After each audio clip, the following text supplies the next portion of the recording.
بسم الله الرحمن الرحيم. السلام عليكم ورحمة الله وبركاته. وأنا سلام داود يالله كسر دواده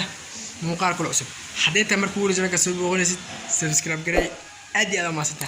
وياهي ما أنت مقال كل حقوق سبسية سيدي لو سجيته قف كاسي جيده ها أنت مقال كذا قلنا هالمدة شيء رمضان كان إسكابولا كله بس رمضان كان إسكابولا كله بس مركب معقول من قيس مركب الله رمضان كان أنت مركب لما أقول يفرحية كونكين ما يجوا جرب قبله وبدانه تاسنا كفتنا FM مير عقشته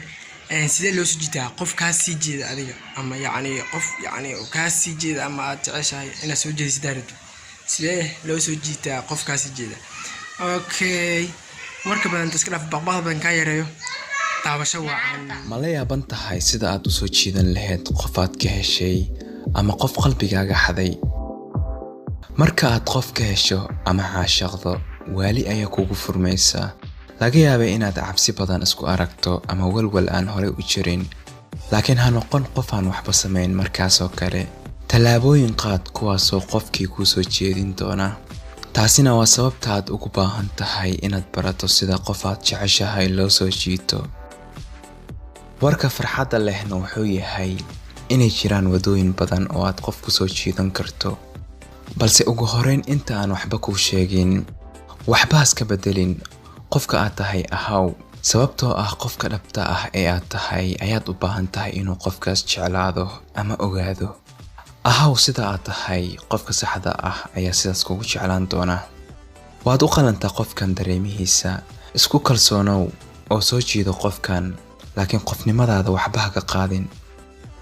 okay kuwani waa wadooyin la soo tijaabiyay oo aad ku soo jiidan karto qof aad ka heshay number 2 istus qofka waa sax qofna ma jecla istuska badan laakiin waa inaad ku soo jiidataa qofkaas aad ka heshay xirfadaha ugu qurxoon kuwaasoo ku soo jeedin doona qofkii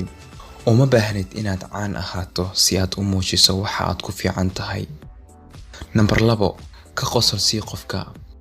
qof kaftanka ku dheereeya ahaw ama qof aan fani ahayn inaad qofkaas ka qoslin karto waa wax aad u muhiim ah marka isticmaal hadallo qofkii ka qoslin kara u sheeg sheekooyin qosol badan uga sheekay wax adiga kugu soo dhacay yaraantaadii anything aad leedahay qofkii uu ku qosli karaa tani kaliya dhoola cadeen wajiga qofka kuma keeni doonto balse sidoo kale waxay qofkii tusin doontaa inaad tahay qof farxad badan waqtina lala qaadan karo number 3 ka hadal waxyaabaha aad jeceshahay ma aqaano dadka kale laakiin ani ahaan qof iiga sheekeeya wuxuu xiiseeyo iyo wuxuu jecel yahay waa wax aniga i soo jiidan kara inaad maqasho qofkaaga sheekeynaya familkiisa asxaabtiisa dareenkiisa hadafyadiisa oo wax soo jiidasho leh waxay taas sheegaysaa inuu yahay qofkan qof furfuran qofkasna uu jecel yahay dadka furfuran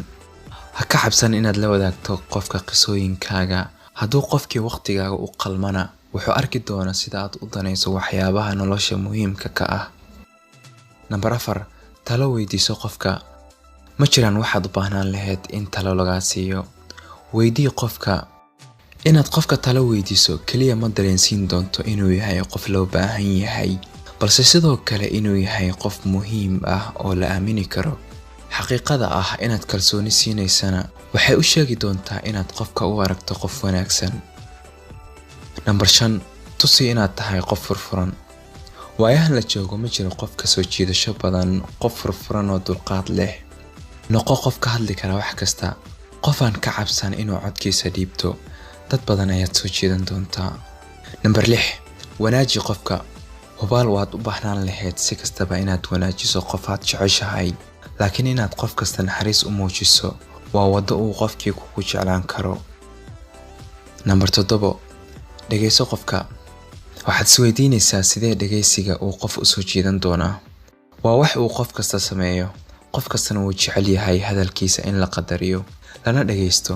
laakiin kaliya dhageysi uun ha ku jirin waxaad u baahan tahay inaad qofkii su'aalo weydiiso si uu u ogaado inaad la socoto number 8 isku day inaad wax cusub samayso qof aad jeceshahay inaad tusto adigoo sameynaya waxaadan horey u sameyn waa wax uu jeclaysan karo waajib ma ahan wax weyn inaad samayso samee wax laga heli karo wax soo alif balod cusub samayso wax un sameey keliya ha sameyn wax naftaada khatar gelin kara. Number 9 dhanka wanaagsan wax ka eeg markasta. waa dabeecadaada qofka waxa uu kugu qaadan doono ugu dambeyn. haddii aad tahay qof positive ah oo dhanka wanaagga wax ka eega markasta waa uu ka heli doonaa qofka. waa inta saaxiibayaal haddii aad muuqaalkan ka heshay fadlan like saar hana ka ilowin inaad yani subscribe gisiisid xaqiisiisid waayahay hadaad ku cajisto waxaan ku leeyahay mar labaad iyo mar saddexaad bakaraan noqon inaad ku cajiseen aan ogaa waay yani waxaad ku cajistay meesha ma yaalo si kasta aad kuma sidin daawasho muuqaalka taabto insha Allah dhamaantiin waxaan rajeynaa farxad bash barwaaqo reereen cumar dheer aasoo waxaan noo baranaa soonka if Allah si insha Allah